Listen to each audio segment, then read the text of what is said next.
没拿伞，便用不了18剑阵。毕竟那才是你最得意的杀人之术。我用春雨剑法，亦能杀你。我明白了，你想摒弃你身上的那些印记，比如知三鬼的称号，比如18剑阵的绝技。那你知道，一个杀手什么时候将会迎来自己的死亡吗？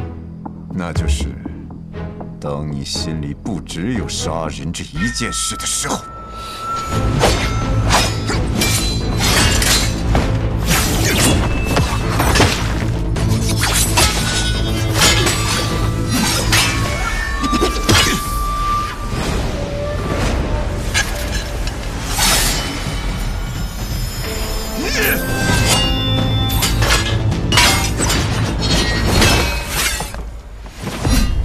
当成一个拖后腿的。我终于明白为何你只是刀鬼，无法成为刀仙了。哼，只要能赢，称号又算得了什么？斩马刀斩神，雁翎刀杀生，妙刀渡鬼，借刀灭佛，金环刀戮身。哼！无论你是神佛鬼仙，亦或是人间至圣，皆要死于我的刀下！哼！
我知道你为何要用这么多把刀了，因为你无法将任何一把刀都发挥到极致，所以你只能同时使出它，来掩盖你的弱点。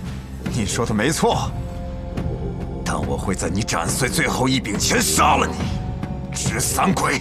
如今我和昌河执掌暗河，你应该尊称我为苏家主。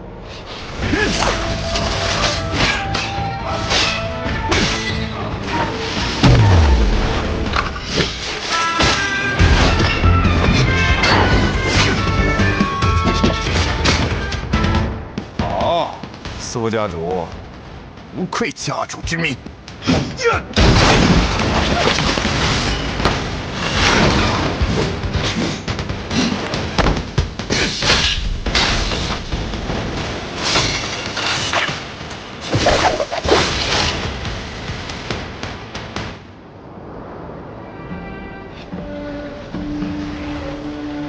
没有人。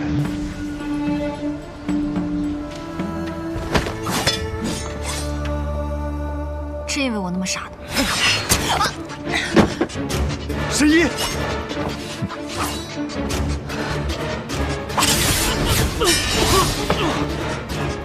神医，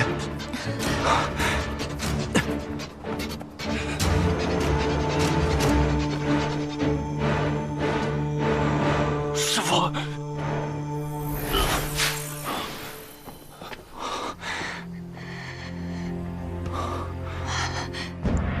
之前，梁前有一个绿色的药瓶，拿出来能保我一命。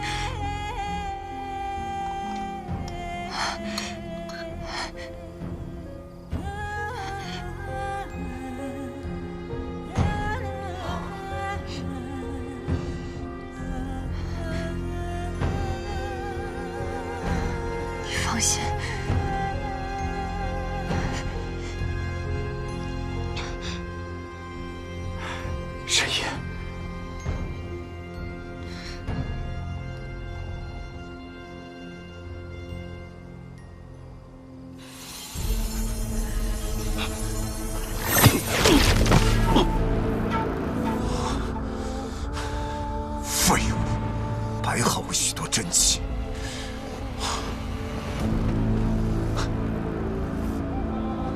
不出剑，仅凭一身剑意和剑气就能杀人。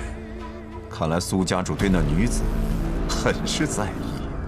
你对你徒弟倒很是无情。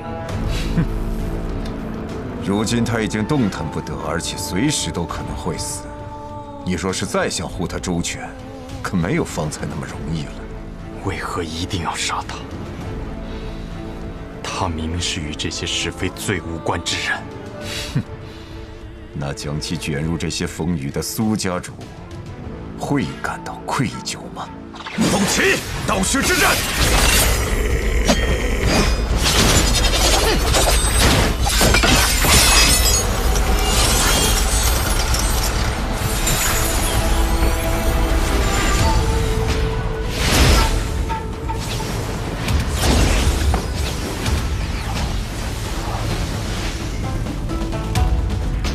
破我的刀虚之阵需要时间，你等不到他了。死吧！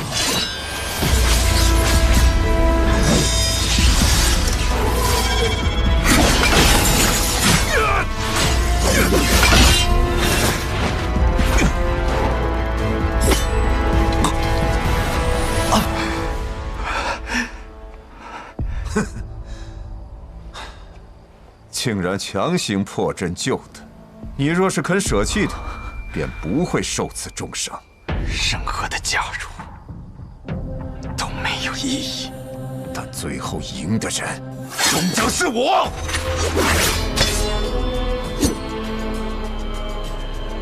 这把刀是我32年前初入江湖时花2两银子买的，期间断过3回。修修补补放入刀匣16年未出，如今再次出匣，就能斩获苏家主的大好头颅，也算是他的幸运了。斩我大好头颅！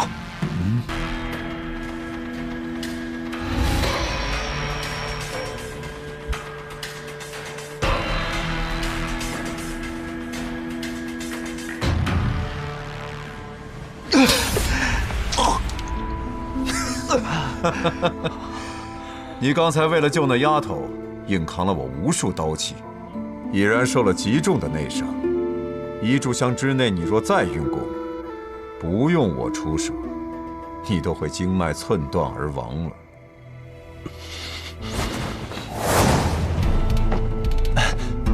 苏公子，屠二爷，苏公子，别老叫我屠二爷了，叫我屠婉吧，你我可是朋友。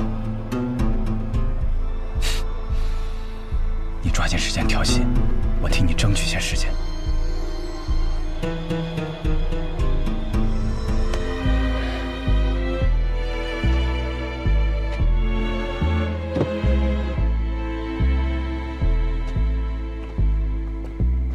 1炷香的时间，我想试试。你想救他？是，我要救他。就凭你，以你的修为，还不到金刚凡境吧？哼，被小瞧了呀！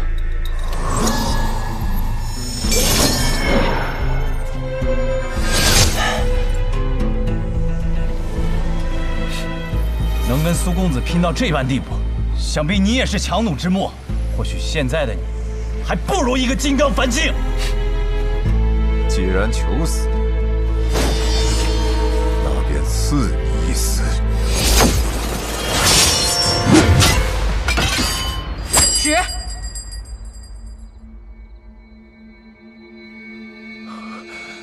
如今只是一个药人，便足以让我落了下风。若将药人组成军队，那琅琊王势必不会是永儿的对手。只是这个叶押，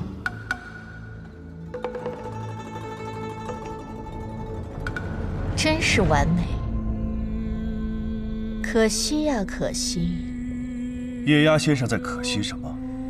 可惜这么完美的药人，我再也复刻不出第2句，别人都不如他。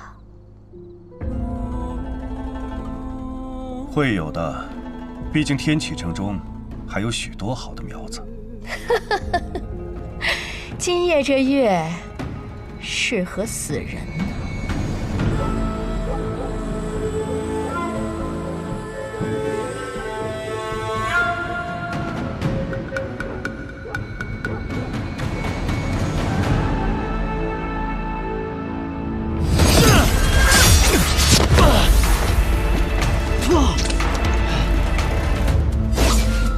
图安，快走！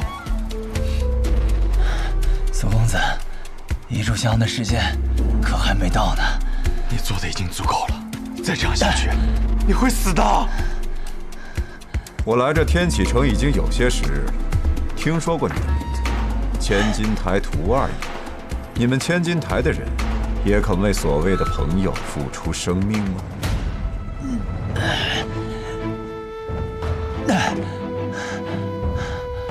为什么我是屠二爷，就不会为了朋友而死呢？那如果我是屠婉，我会为了朋友而死吗？男人若遇心仪女子，只一眼便可一生不忘，那叫一见钟情；而我们男子，若遇一男子忽觉可付之真心，那叫一见如故。我与苏公子，便是一见如故。好一个一见如故！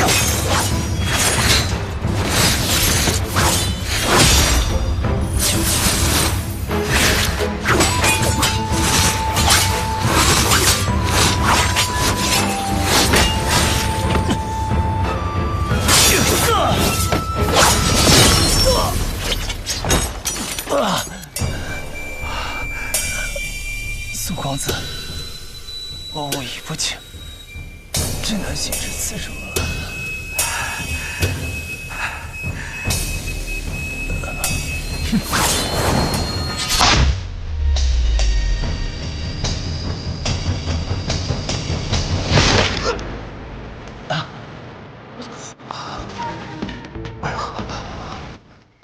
一炷香的时间，明明还没有到。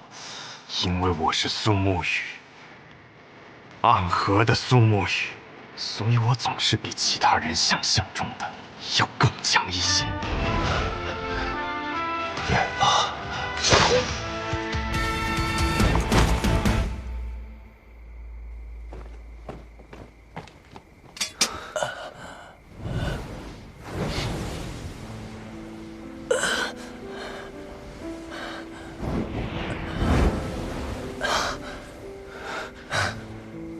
本来打算去月芳的，突然感觉到你们这儿有强烈的杀意，当时我转头就跑了。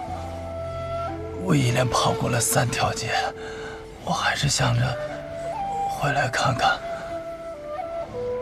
但其实我心里还是很害怕的。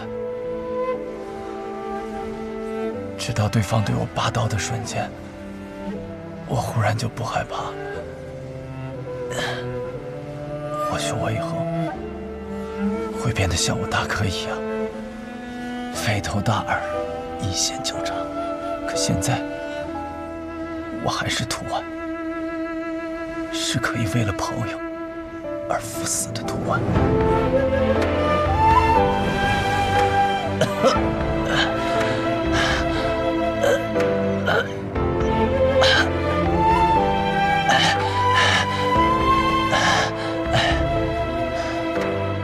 多谢。今日恩情，我一定铭记于心。我现在神医会去疗伤，这里便交给你了。啊，放心去吧。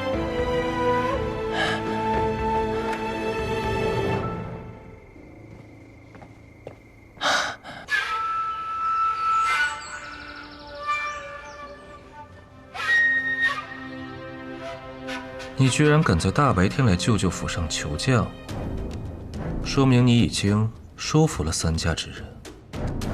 是的，爷爷他们已经答应跟殿下合作了。很好，识时务者才为俊杰。义捕若能明白这个道理，也不至于落到这个下场。而你做了对的选择。从少时起，我便奇怪，为何影卫们可以来去自如，而我们三家却只能守在万卷楼周遭，做他义捕，做他影宗的后院守卫。直到我看见了苏沐雨，我才明白我这些年的不服不愿，到底是为了什么。苏沐雨他不甘心做影宗的影子，难道我便甘愿吗？爷爷他们老了，而我却年轻，而年轻者便是敢于闯出旧天地。大皇子殿下，我愿做一支利剑，等待您松手离弦之日，助我之声名响彻天下。到那时候，再瞧瞧，是江湖木鱼里的剑厉害，还是朝野风云中的剑厉害？好，很好。对了，那一晚，他们二人已经带走了属于自己格子里的那份信纸了吧？带走了。很好。暗合易主之后，易卜就命人将里面的东西都取走了。大皇子给他们的是假消息吗？不，自然是真的，甚至可能比原来的那一份还要更加详细。因为消息是我很多年前从白小堂手中买过来的，那时的白小堂还并没有被琅琊王的势力所染指。殿下为何要帮他们？因为很快他们就要帮我了。云墨姑娘，替我关注一下天启玄武使的动向。我跟他有过约定，不过昨日我去内卫司，他们的人说已经很久没有见过他了。如果有他的消息，他回天启，第一时间通知我。哦，是。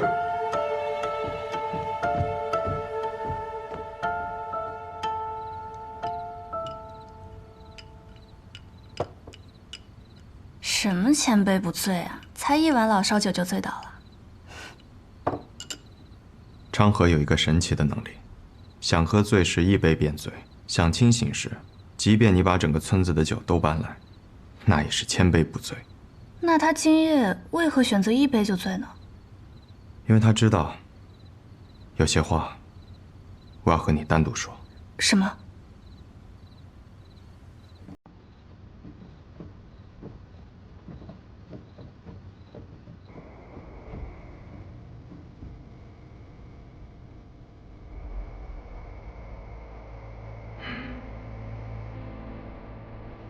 我在天启城的万卷楼中找到了当年的隐秘，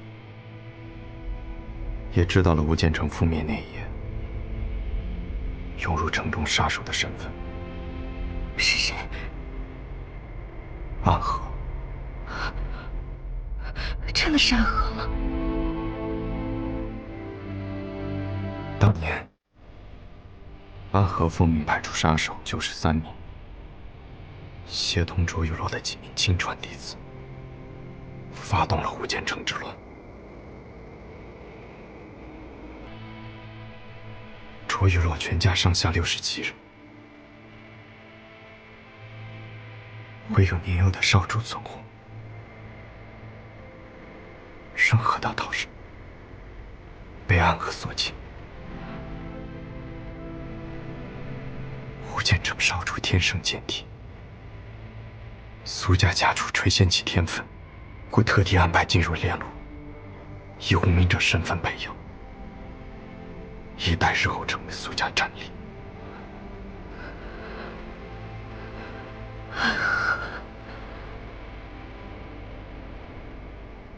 是，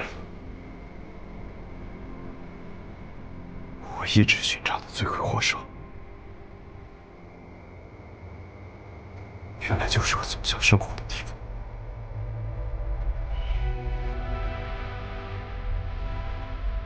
动手的杀手93人，存活下来18人。这上面的名单我都看了，每一个是我熟悉，因为他们都在日后执行任务的过程中被杀害。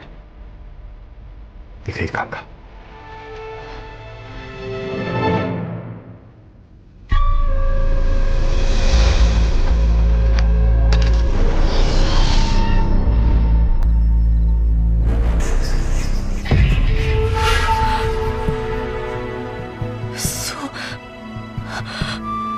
苏邪墨，往下念。苏笑言，谢水桃，穆天泽，这些人你都熟悉吗？这些人全部都在家园里。明白了。宇哥，你要去做什么？我只是去问些问题，你在这里等着我。里面的人若是醒了，那便让他好好待着。宇哥，放心，总不能昨日还说这里是家园，今日便把整个村子给屠了。苏邪墨住哪儿？村口第3家。好。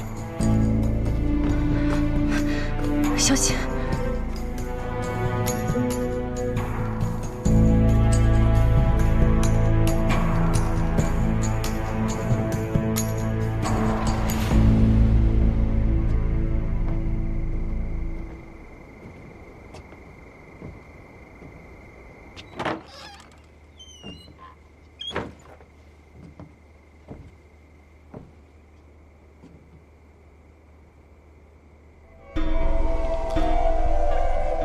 前辈好雅兴，很多年的习惯了。喝上一壶酒，吃上一碟花生米，是我每日唯一快乐、轻松的时光。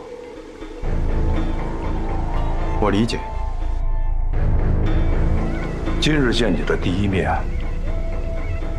我就猜出了你的身份。你和你父亲年轻的时候格外的相像。我的剑法和我父亲当年比起来，也并无逊色。你的伞是你的剑，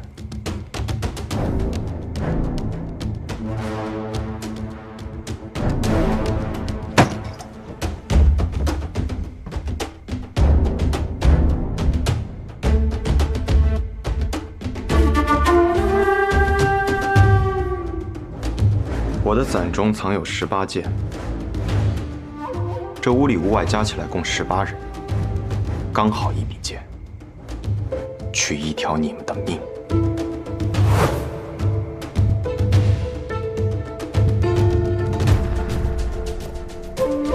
不愧是苏家家主，一早就看中的孩子，居然重现了18剑阵。你们这些人应该都已经死了，为何会出现在家园之中？当年提魂殿下了这个任务，大家长本意是拒绝的，因为灭掉一个无剑城所带来的影响太大，会动摇暗河的根本。但提魂殿的态度很坚决，因此暗河损失惨重。93名最顶尖的杀手，最后只回来了这18人，而这18人在日后执行任务的过程中，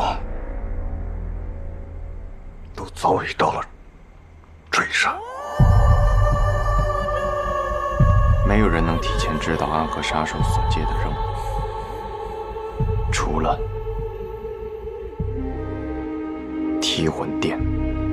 没错，大家长也怀疑是提魂殿和下丹的雇主合谋，要杀人灭口。暗河之中从来都不存在所谓的杀人灭口的事情，因为你们根本不知道雇主的信息。没有灭口的必要。但那一次不一样，窟主想要的是无间城中那些珍藏的剑谱。当我们的人冲入城中的那晚，他们那些潜入的人正在争夺无间城中的剑谱，而我们两方人马在很短暂的时刻产生了错误的交锋。正是在这次交锋的过程中，我试探出了对方所用的剑法。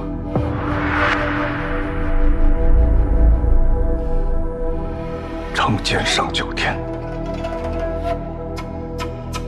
龙影落黄泉。没错，是九天剑法。无双城，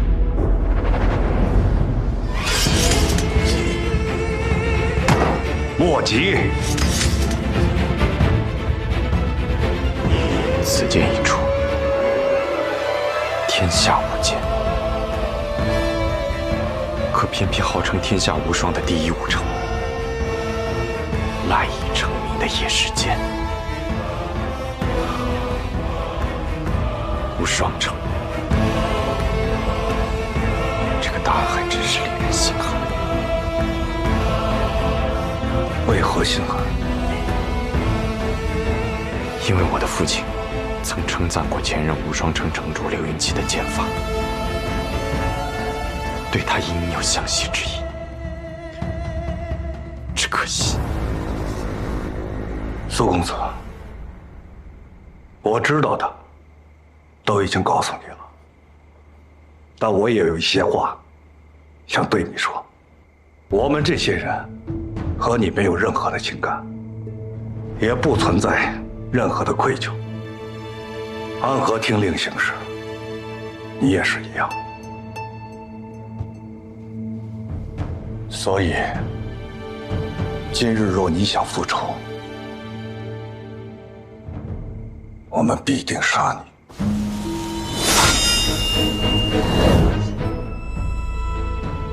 我若要寻仇，找的也应该是卧道之人，这点我明白。更何况，入了家园，这一生的罪孽荣光都将洗尽，这一点也不会有任何改变。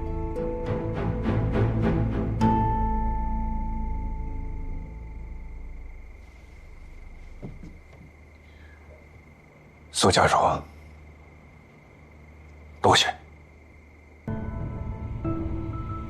我们这些人已经很多年没有动过刀子了，现在挥起锄头来，可比挥剑来得更熟练。告辞。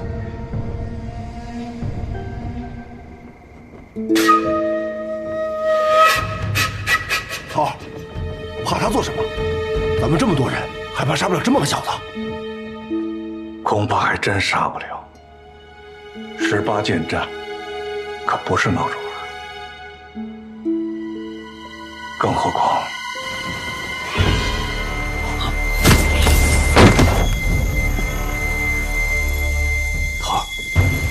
他什么时候来的？已经来了很久了。刚才我们现身的时候，门外这人就已经动了杀气。如果我们真的动手，他一定会冲进来的。他是暗河这一带的大家长，苏长河。苏长河，有意思。那他身上这股气息是？他练了研魔掌。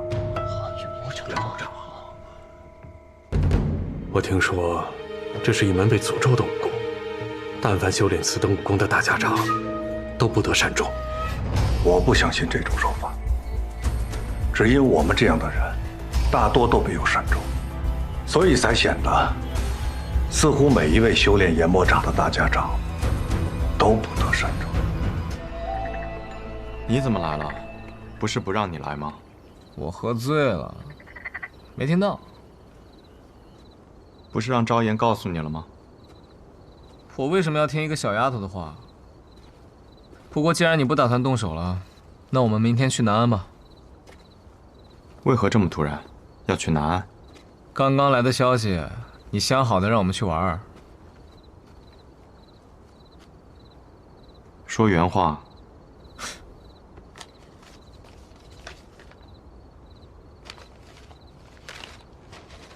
苏兄，见信安。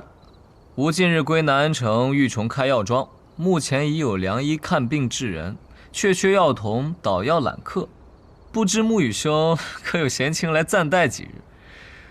若沐雨兄无空也无关系，但切记别把昌河兄带来。邀请的只有我，哪有我们？你一句话，去还是不去？可去，你也一起去。难道在他们那里你没有得到什么新的有用的消息？你觉得呢？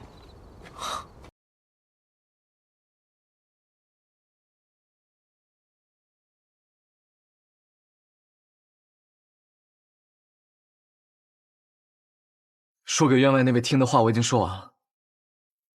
苏沐雨，我们该执行自己的计划了吧？长河，我无法背叛大家长。愚蠢！这次三家铁了心要谋你，我会为你铺好路，你只需要做好握住绵龙剑的准备。你怎么这么多年了还没有明白这个道理啊？你永远都是这么天真。大家长与我二人皆有恩情。恩情？他们培养我们是为了替他们去杀人，我们之间并不存在这可笑的东西。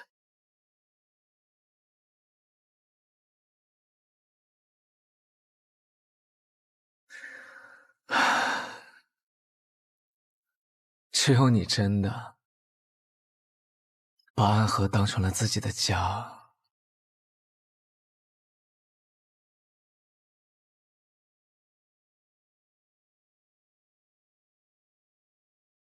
而我却始终做不到这一点。对于我而言，这里只是一个交换利益的地方罢了。他给我们庇护，我们为他杀人。所谓的家人，不过是虚伪的说辞。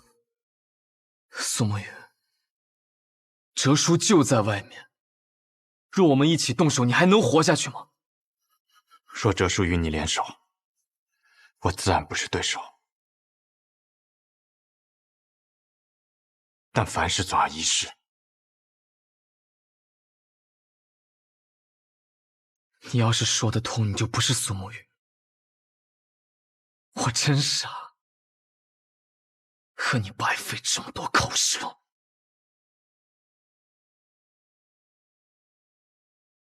慕白，在里面偷听的可还痛快？你是怎么发现我的？因为那个让你来此候着的消息，就是我给你的。哼，咱们都是同族，就该互通有无。谁跟你是同族？苏长河，你给我等着！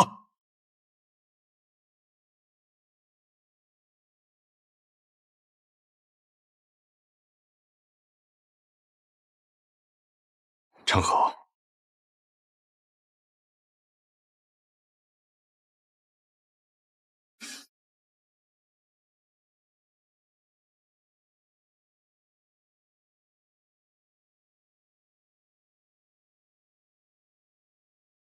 开弓没有回头箭，大家长这次一定会死，我也一定要拿到灭龙剑。所以，好好想一想我们当年的约定吧。苏沐雨，你去做安河的魁，以后成为大家长，统帅三家，而我留在苏家，继承苏家家主之位。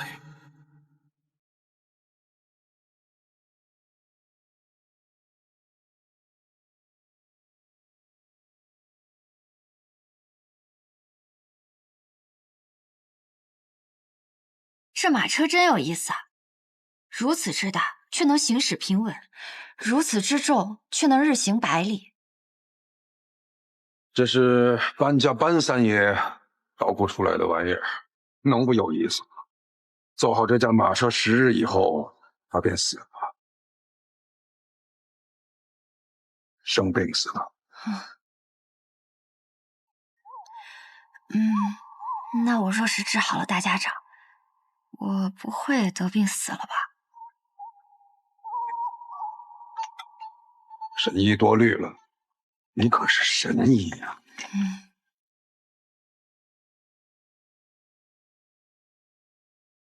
暗河之乱已经开始，不出10日，我们便会得到一个结果，让暗河的水蔓延整个江湖，涌入天启。长河，或许这一次，你我要对彼此真正的拔剑了。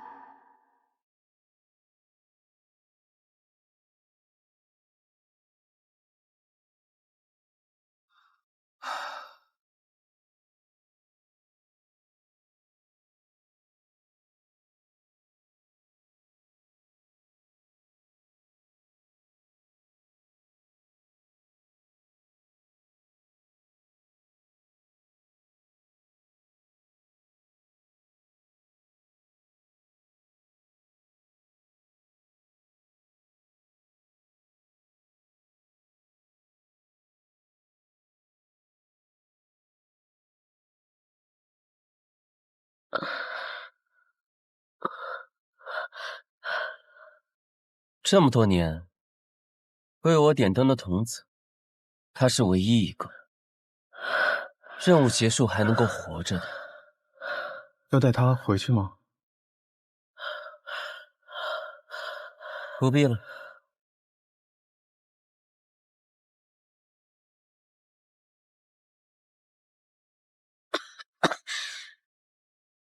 都快死了，17号，欠你一只手，还你一条命，算你赚了。多少暗涌的情绪，无声的沉淀，漫漫长夜中寻觅，挣扎爱痛的17号，你怎么会在这里？我偷听到你们的任务点，私逃出来寻你，我来接你回家。那地方也能算是家吗？有家人等候便是家。你弟弟还在哪里？如同宿命随波蜿蜒曲折，谁能趟过黑暗的河？哪里会有彼岸穷尽一生，唯一点光，倾尽颜色。辗转悲欢离合，恋恋不舍，思念在夜里醒着，心不由我，情字总无法逃脱。怎么总把自己搞得这么狼狈？反正每次你都会及时出现，我狼狈点儿也没什么问题。鬼哭院的试炼马上要开始了，各家主唤我们回去。这一天终于还是来了。哪里会有彼岸穷尽一生，唯一点光，倾尽颜色。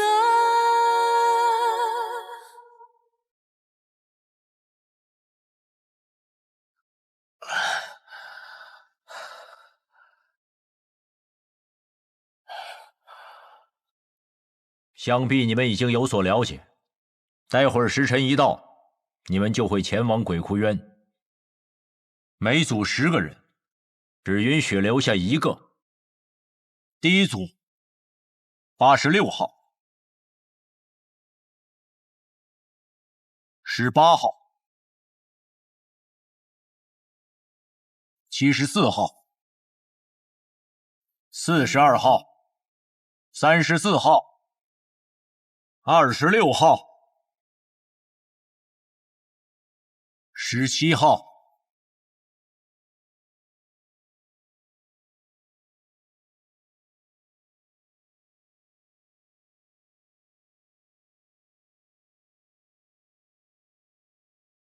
第一组的最后一位，63号。63号。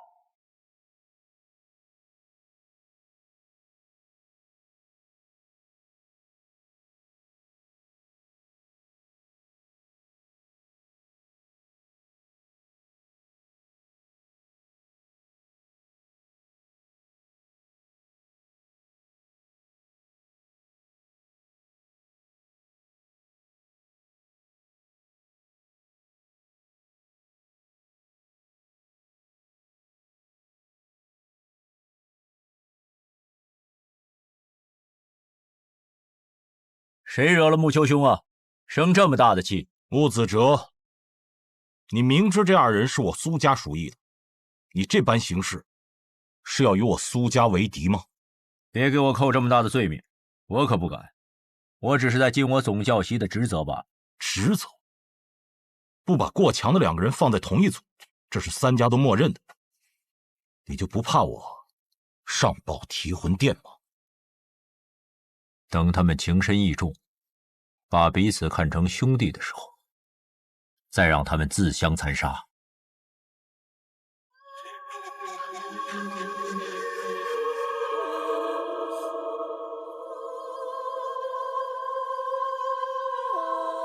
合作在一起，不要走散了。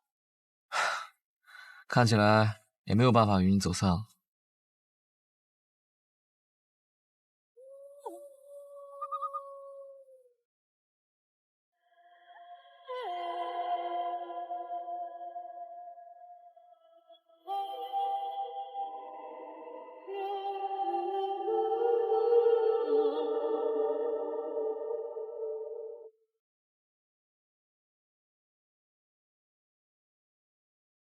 全都来了。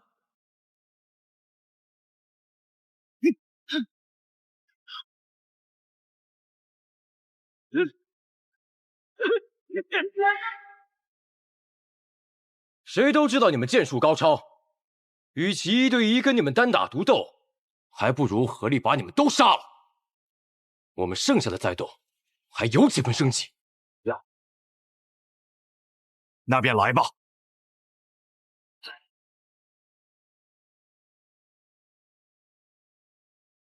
八戒之，刀剑合十，攻守戒备，决一切生机。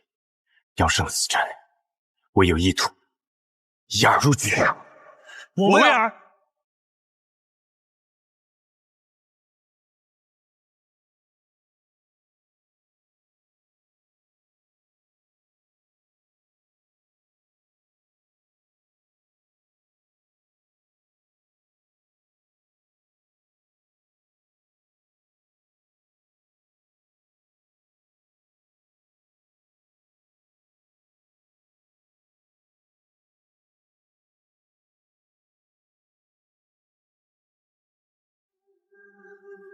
要破八节阵，唯有牺牲一人才能找到突破之口。我们两个同时上，算怎么回事？我知道，我来。有神于河下残风冥冥中汹涌，那我走了。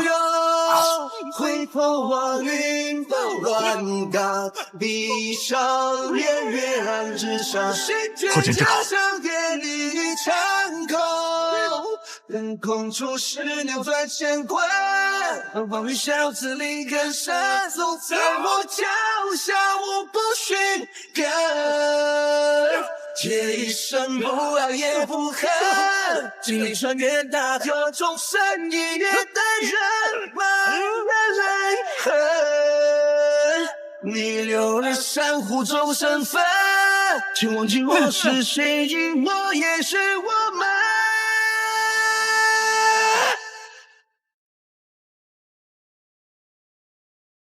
三五一生，世纪将我持群翔，向这里主滔滔，而雷不活东风起，此反风逆，利剑真高，江州北风光临临千万斤，逆流水沙背负来，让心鸟替万里。刀光剑影出鞘，一波好人仰天长啸，手如履薄冰，谁弹起恨命，传至光明，无悔脚下不胜缕。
只剩我们2个人了，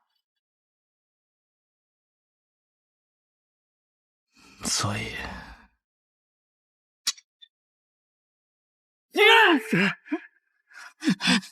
你疯了吗？你这疯子，停下来！我跟你说过，你的恩情，我迟早会还的。我不需要你还。你此前替我做点灯童子的时候已是还了。暗河的规矩，10个人只有1个人能走出鬼窟园，成为3家之人。你若不成我的情，我们2个人都得死。一定会有办法的。我去和他们说，他们享有最顶尖的资格，而我们俩是他们这些年里遇到最好的种子。他们不会愿意就这么失去我们的。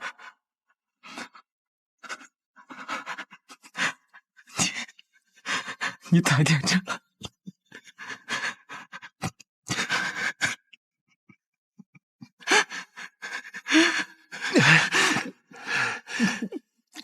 你把手放开！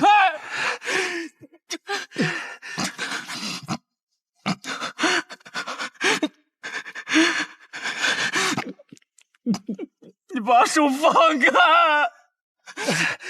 只要足够强，便有资格天真。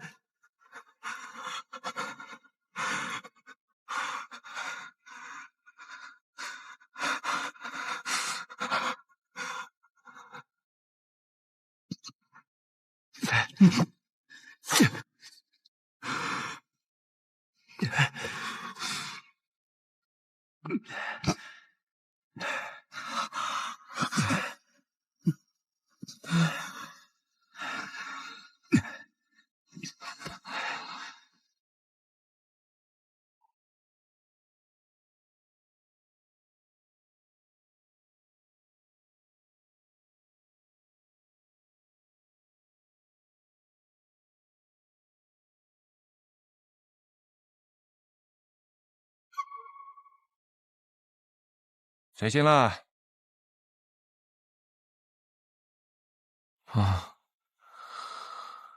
做了一个很长很长的梦，梦到一些很久以前的事儿。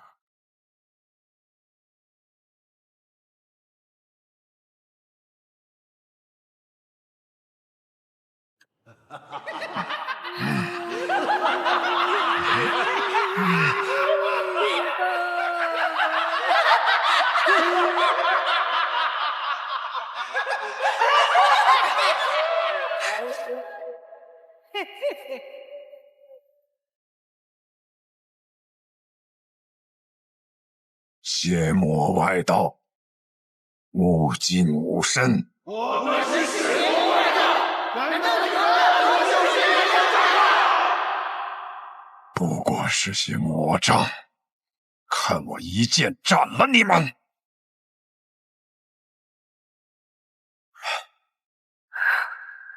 我们命啊！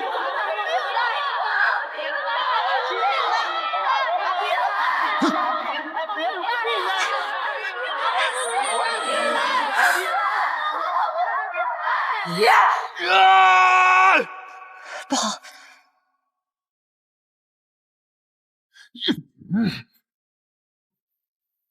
大家长，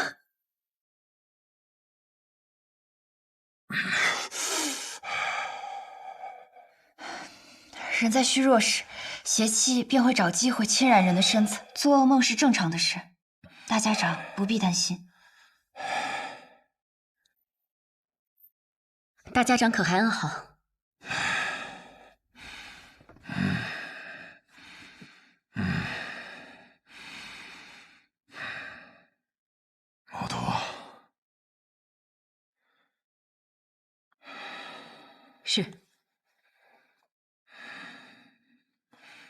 神医啊，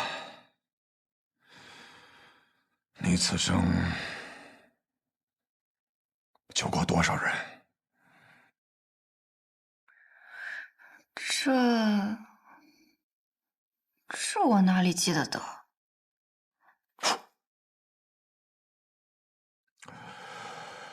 加上唐二老爷，我此生杀过832人，很多人，我甚至不记得他们是谁，但心底里总会有一个声音告诉我，那是我杀过的人。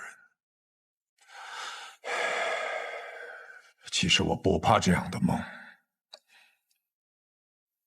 当他们出现的时候，我会拿起手边的剑，将他们斩杀得一干二净。我既然杀得了他们一次，那么自然我能杀得了他们第2次、第3次，无论是梦境还是现实，都不会有任何区别。但这一次，当我拔剑的时候，发现手里的剑已经断了，需要让沐雨快些回来。难道大家长就不害怕他在这个时候背叛你吗？不会的。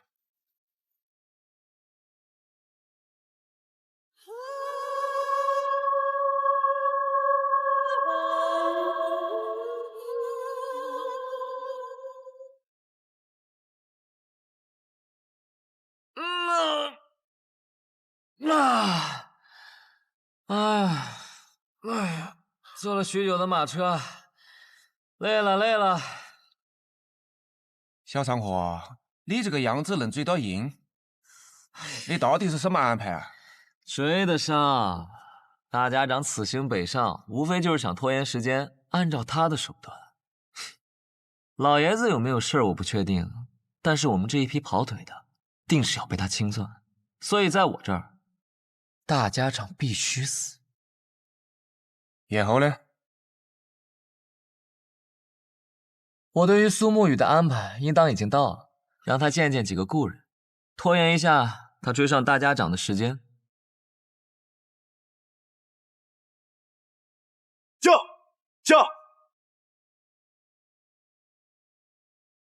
驾！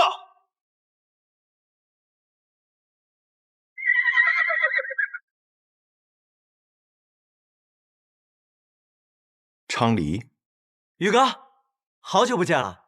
昌河派你来的？啊，是大哥让我来的。他说让我拦住你，实在不行就哭到你心软。他是不是觉得我不会杀你？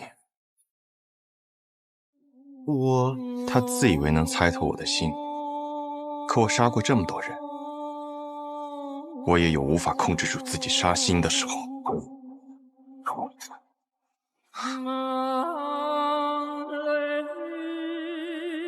若我想杀你，你早就死了。宇哥，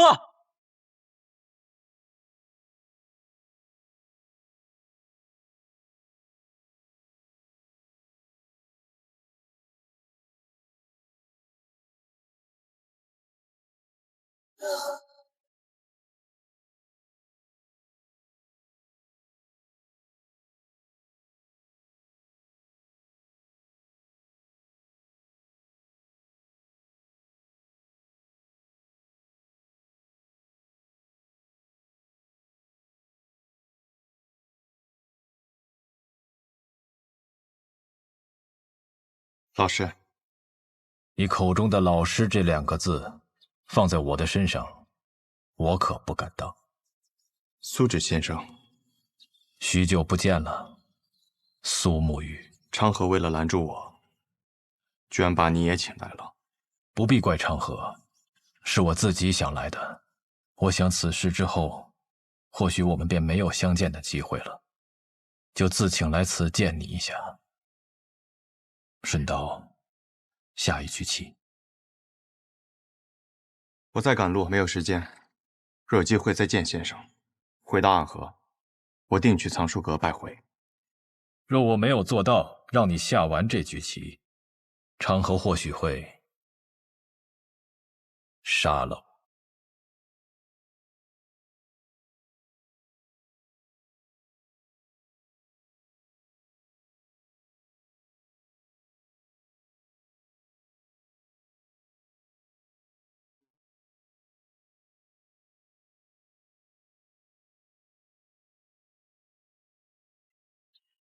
先生来此，是想劝我和昌河联手。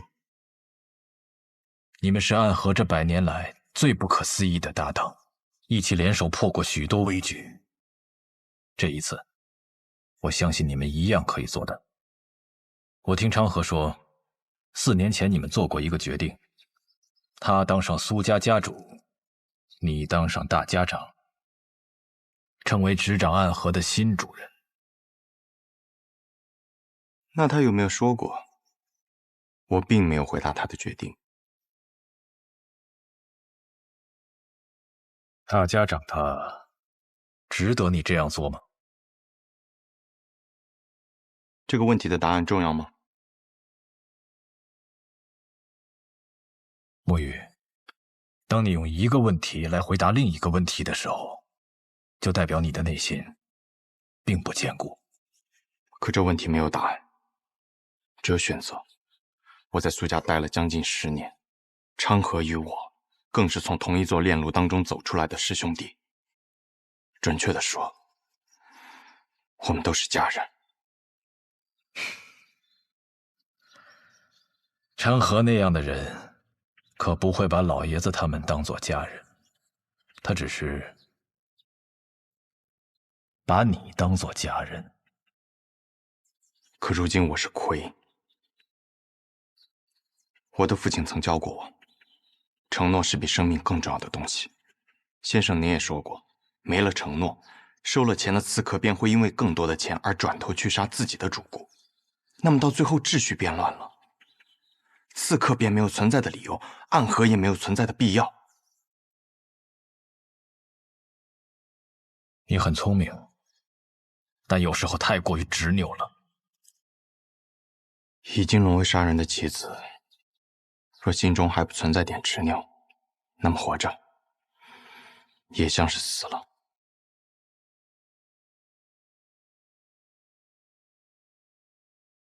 先生，你败了，告辞。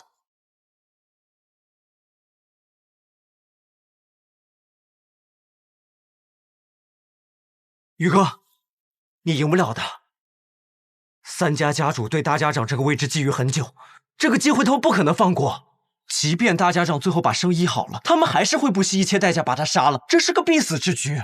即使死局，那么昌河他到底想做什么？他想改变暗河，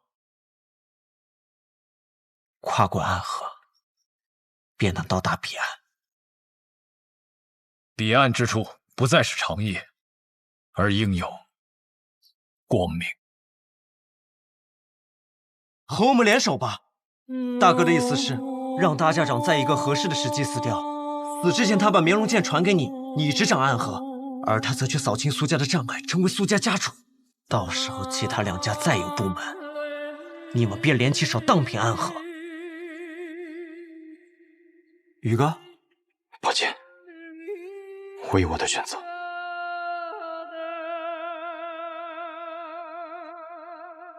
大哥说了，若你拒绝，那他就自己当这个3家之主，到时候不管谁挡在他面前，他都会杀死，包括你，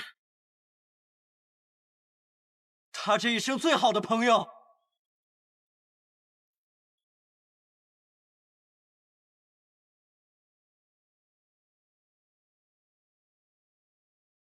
沐雨，道阻且长。行则将之。下。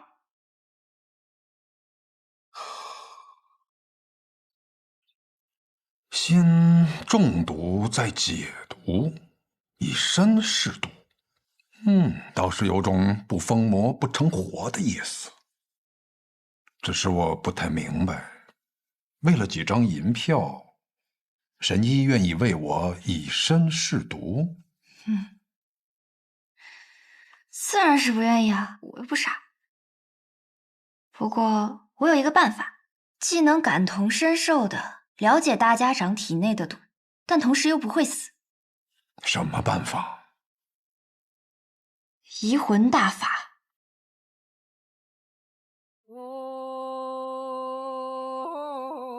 药王谷的秘术移魂大法，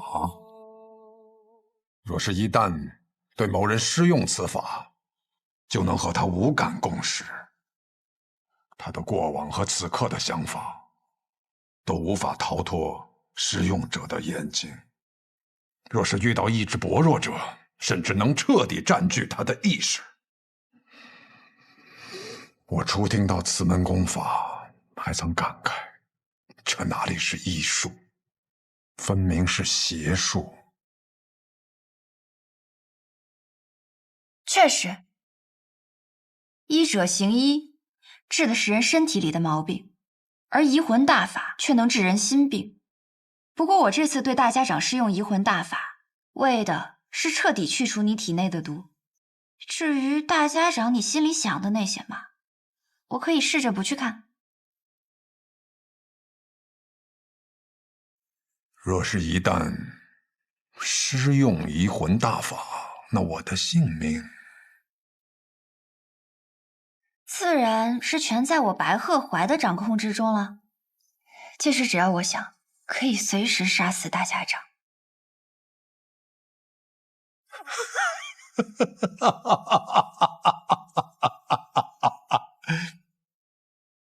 我想试试。大家长能活几日就让他活几日吧，反正我们抓紧时间找机会，先把那小神医给杀了就是。大家长和那个神医有地质社效保护，你那么有信心？哎呀，我派人传了封信，去向了北面那座皇城，里面有一个人出身唐门赫赫有名，是唐二老爷最亲近的弟子。九江琵琶亭内3道暗器震惊天下，是可以与司空长风、百里东君等人齐名的高手。唐灵月，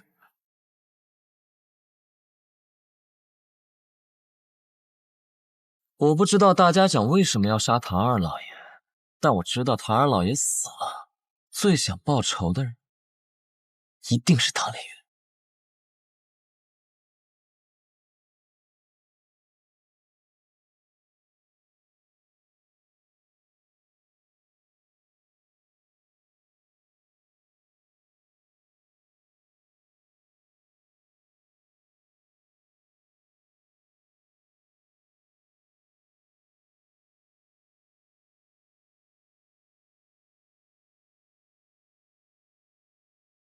护送大家长离开，快！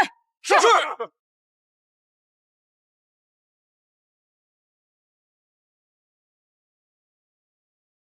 难得有片刻喘息，又要赶路逃命了。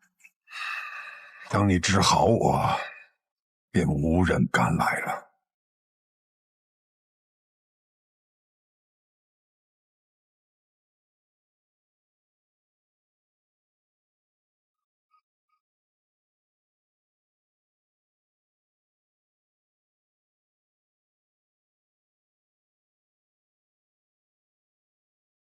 找到你们了，暗河。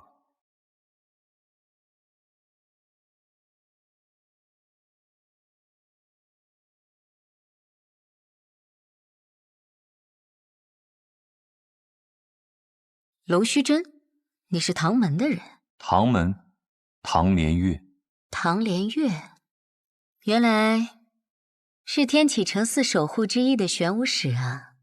我要找的人不是你，你们大家长在哪？我要见的。纵然你是玄武使，但这里一不是天启城，二我们暗河也不听朝廷的指令。大家长岂是你说见就能见的？我并不是以天启城玄武使的身份来的，是以唐门弟子的身份而来。你们暗河的大家长杀了我们唐门的二老爷，这笔账我来负责清算。这个消息，玄武使是怎么知道的？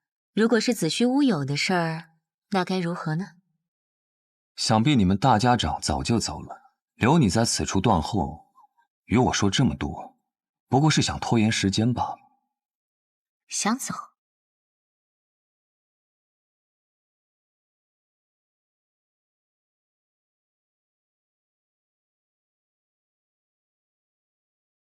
接。这样精妙的暗器手法，这就是白小堂冠绝榜上数一数二的高手吗？荧惑纸蝶和幽冥珠，你是暗河穆家蜘蛛女。我不喜欢这个代号。小伎俩，你以为以荧惑纸蝶为掩盖，让这幽冥珠悄悄接近我，你毒丝偷袭，我就不会发现吗？真是自以为聪明的傻子。你在幽冥珠里放了什么？自然是霹雳堂雷家的霹雳子了。你怎么会有雷家的霹雳子？早年执行任务路过霹雳堂，很多雷家的少年郎都曾拜倒在我的石榴裙下，当然是他们双手奉上来讨我欢心的。不过，我跟你说这些做什么？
童子点灯，阴魂索命。可曾记得昔日也差点做这点灯的童子？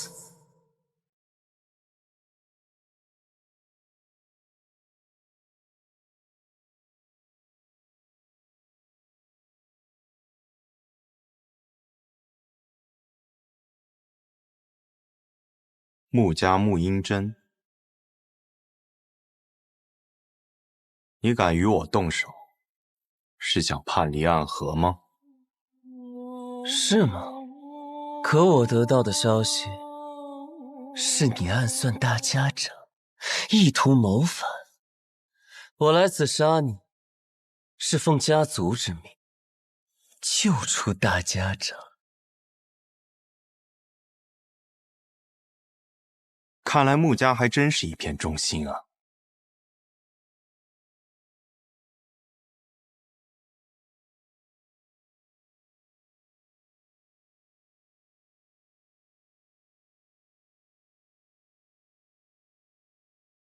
素闻纸伞鬼苏沐雨最强的剑法乃是18剑阵，可看你现在这个架势，似乎是觉得我没有资格同时见识你那18柄剑了。你确实没有资格。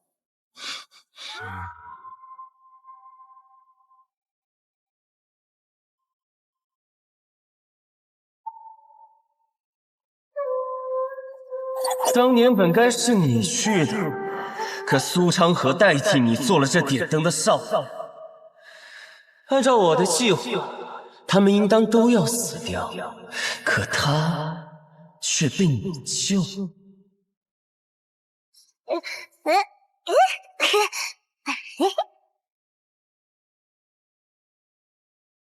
我想我明白为何他要替你。如果当年点灯的人是你，你必死无疑。实在没想到，苏家赫赫有名的纸伞鬼，从尸体遍地的炼炉中爬出来的无名者，如今的朱影首领魁，居然是一个心存善念的人，舍不得对孩子下手。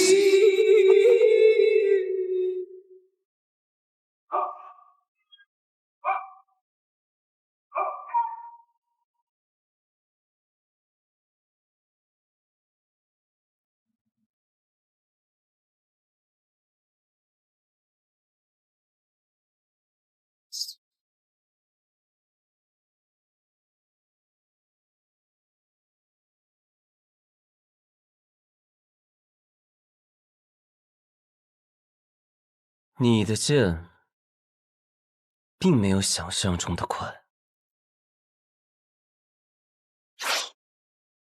是吗？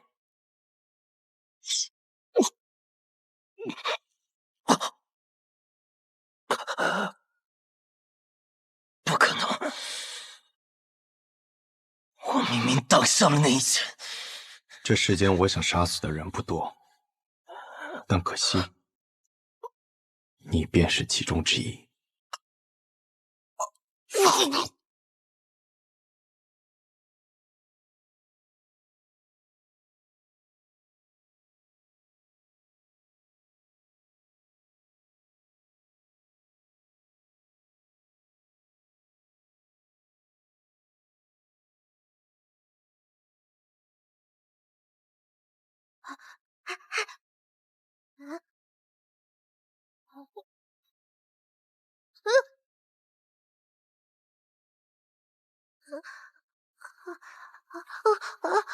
别怕，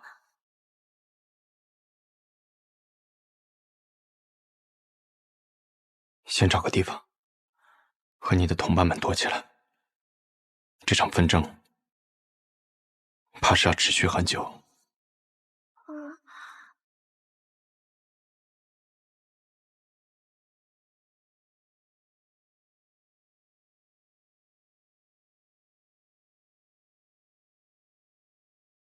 看来天启城的守护使也不是那么难对付。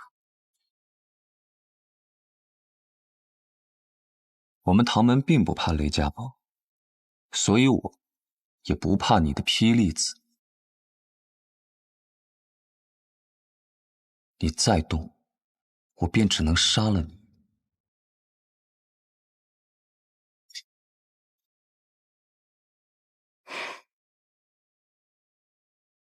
听说玄武使的指尖刃上沾过一位王爷的血，怎么现在杀起人来却这般犹犹豫豫的？我不想杀人，即便你是暗河的。哦，我还以为是玄武使怜香惜玉，舍不得动手呢。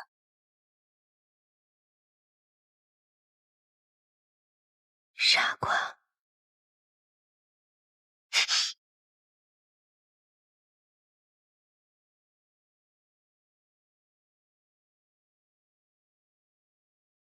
早就听说暗河穆家精通各种鬼术，今日一见，果然如此。九江琵琶亭，唐门唐连月，三道暗器名扬天下，我对玄武使也是敬仰已久。方才我便不该对你留情，中了你的媚术。媚术？什么媚术？你既知道我在九江琵琶亭内以三道暗器名扬天下，那么你知不知道这三道暗器是哪三道？坊间倒是有传说，三道暗器都是你自创的，至于是哪三道，还未曾听过。不必听过，你马上就要见到了。别乱动，再动，我的那些蜘蛛就要将你吐成一个冰人了。再搭上一些幽冥珠，保证你被炸得尸骨无存。那便试试。